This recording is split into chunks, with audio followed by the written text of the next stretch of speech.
सुबंद्रा नदी के तट पर एक अनुपम नगर बसा हुआ था। वहाँ सभी वर्णों के लोग अपने अपने धर्मों का आचरण करते हुए सत्य और सत्य कर्मों पर तत्पर रहते थे। उस नगर में समस्त वेदों के विशेषज्ञ और समस्त कर्मों में निपुण एक आत्मदेव नाम का ब्राह्मण रहता था।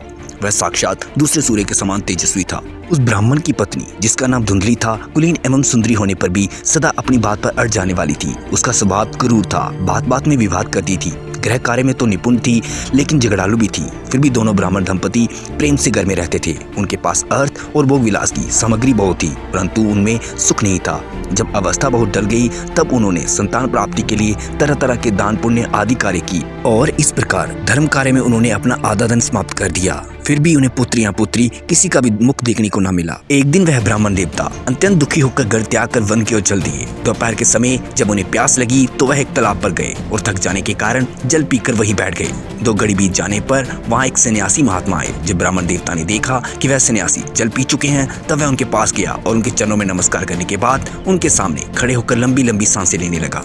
तब सन्यासी ने ब्राह्मण से पूछा, कहो ब्राह्मण देवता, रोते क्यों हो? तुम्हें किस बात की चिंता है? तुम जल्दी ही मुझे अपने दुख का कारण बताओ। ब्राह्मण ने कहा, महाराज, मैं अपने पूर्वजन के पापों से संचित दुख से दुखी हूँ। देवता और ब्राह्मण मेरा दिया हुआ अन्न प्रसन्न मन से स्वीकार नहीं करते हैं। मैं जिस गाय को पालता हूँ वह सर्वथा बांझ हो जाती है। जो पेड़ लगाता हूँ उस पर फल फूल नहीं लगते। मेरे घर में जो फल आता है वह भी जल्दी सड़ जाता है। संतान प्राप्ति के लिए मैं इतना दुखी हो गया हूँ कि मुझे हर जगह सूना सूना दिखाई देता है। इसीलिए मैं यहाँ पर अपने प्राण त्यागने आया हूँ। इतना कहकर वह ब्राह्मण दुख से व्याकुल होकर उन महात्मा के सामने फूट फूट कर रोने लगा। तब उन महात्मा के हृदय में बड़ी करुणा उत्पन्न हुई। उन्होंने उस ब्राह्मण की माथे की रेखाएं देखी और उसे विस्तार पूर्वक कहने लगे, हे ब्राह्मण देवता, पुत्र प्राप्ति का मोह त्याग दो। मैंने इस समय तुम्हारी प्रारब्ध देखी है। तुम्हें 7 जन्म तक कोई पुत्र की प्राप्ति नहीं हो सकती। तब ब्राह्मण कहते हैं, तो फिर मुझे प्राण त्यागने दीजिए या आप किसी यत्न से मुझे पुत्र प्राप्ति का मार्ग बताएं। इस प्रकार जब उन महात्मा ने देखा कि वह ब्राह्मण अपना हठ नहीं छोड़ रहा,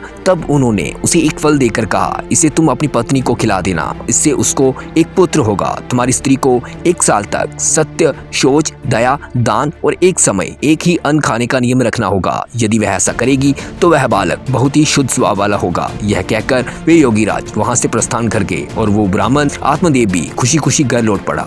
घर आकर उसने वह फल अपनी स्त्री को दिया और किसी कार्य से कहीं बाहर चला गया। उसकी स्त्री कुटिल स्वभाव की थी।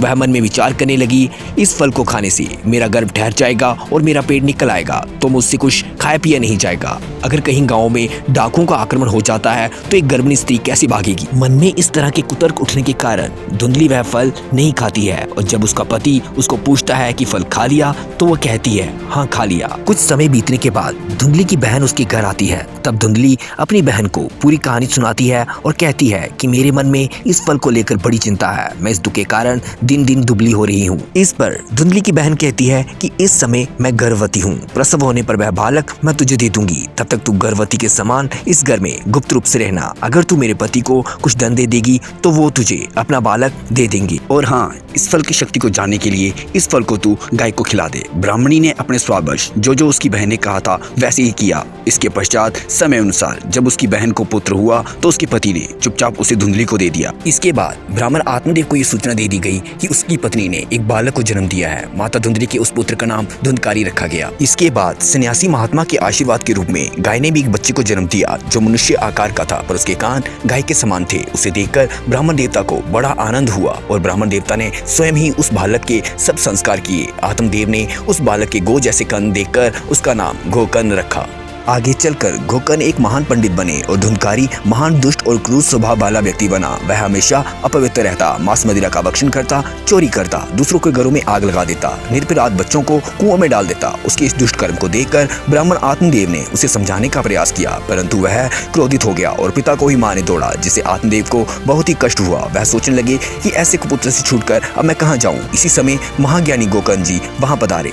पंडित गोकर्ण अपने पिता आत्मदेव को वैराग्य का उपदेश देते हुए कहते हैं कि पिताजी, यह संसार दुख देने वाला या मोह में डालने वाला है। इस संसार में किसका पुत्र और किसका धन, सभी इसी स्नेह के कारण निरंतर जल रहे हैं। पंडित गोकर्ण के इन उपदेशों से प्रभावित होकर ब्राह्मण आत्मदेव वैराग्य अपना लेते हैं और घर त्याग कर वन चले जाते हैं। पिता के वन चले जाने पर एक दिन धुंधकारी अपनी माता को खूब मारता पीटता है और पूछता है कि बताओ धन कहाँ पे छुपा के रखा है। यदि नहीं बताओगी तो जलती हुई लकड़ियों से पीटूंगा। अपने पुत्र के इन कुकर्मों से माता धुंधली अत्यंत दुखी होती है और एक दिन रात्रि में कुएं में कूदकर अपने प्राण त्याग देती है। माता की मृत्यु के बाद धुंधकारी स्वच्छंद हो जाता है और घर में 5-5 वैश्याओं को ले आता है, जिनके पालन पोषण के लिए वह अति क्रूर और उग्र कर्म करता है। एक दिन वह 5 वैश्याएं आभूषणों की इच्छा प्रकट करती है तो धुंधकारी चोरी करके बहुत से वस्त्र और आभूषण ले आता है। धुंधकारी के चोरी किए बहुत से कपड़े और आभूषण देखकर वैश्याओं ने सोचा कि अब राजा इसको अवश्य ही पकड़कर मृत्यु दंड दे देगा, क्यों न हम सब इसको मारकर इसके धन का बंटवारा कर लें। ऐसा सोचकर उन सभी वैश्याओं ने धुंधकारी के गले में रस्सी का फंदा कस दिया। धुंधकारी के बलशाली होने के कारण वह उनसे छूटने का प्रयास करता है, जिससे वो सभी वेश्याएं डर जाती हैं। वह तुरंत भट्टी में से कोयला निकालकर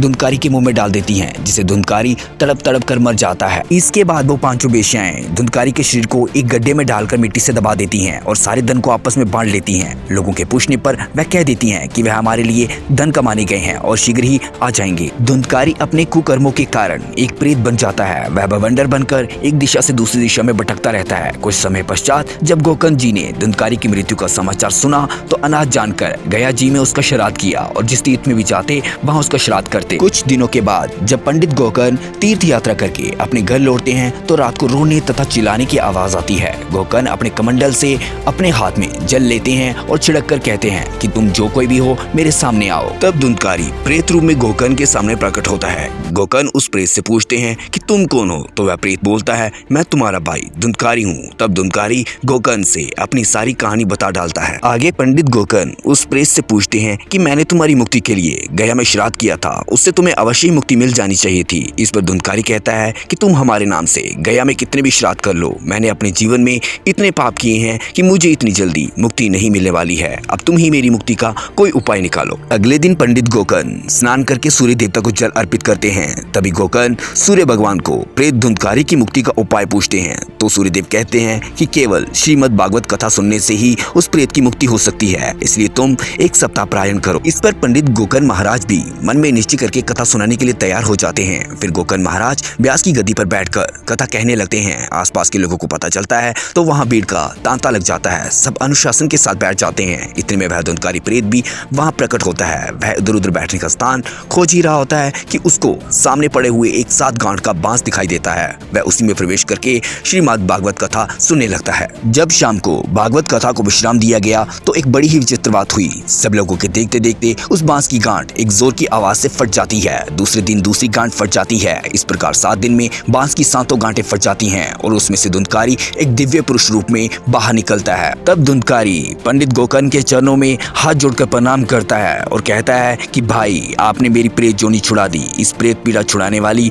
भागवत कथा को धन्य है। इतना कहते कहते स्वर्ग से एक विमान आता है और सब लोगों के देखते देखते धुंधकारी उसमें बैठ जाता है। इस पर पंडित गोकर्ण जी ने भगवान के पार्षदों से पूछा कि कथा यहाँ पर उपस्थित सभी ने समान रूप से सुनी थी, तो विमान केवल धुंधकारी के लिए ही क्यों आया? तो भगवान के पार्षद कहते हैं कि इस फल भेद का कारण इसमें श्रवण का भेद है। श्रवण सबने समान रूप से ही किया, किंतु इसके जैसा मनन किसी ने नहीं किया। इस प्रेत ने 7 दिन तक सुने हुए विषय को स्थिर चित्त से खूब मनन भी किया है। यह कहकर वे सब पार्षद बैकुंठ को चले गए। तब पंडित गोकर्ण एक बार फिर भागवत कथा का आयोजन करते हैं, जिसे सब श्रोता मन लगाकर सुनते हैं। कथा के समाप्त होने पर सभी के लिए अनेक विमान आकाश में छा जाते हैं और जिस प्रकार भगवान राम सभी अयोध्या वासियों को लेकर बैकुंठ गए थे, उसी प्रकार सभी श्रोता विमान में बैठकर भगवान की जय जयकार करते हुए बैकुंठ को चले जाते हैं। पंडित गोकर्ण और धुंधकारी की ये पावन कथा श्रीमद् भागवत कथा की महिमा का वर्णन करती है, जो मनुष्य को पुण्य फल और मोक्ष देने वाली है। इस वीडियो को ज्यादा से ज्यादा लोगों में लाइक और शेयर करें ताकि सब लोगों को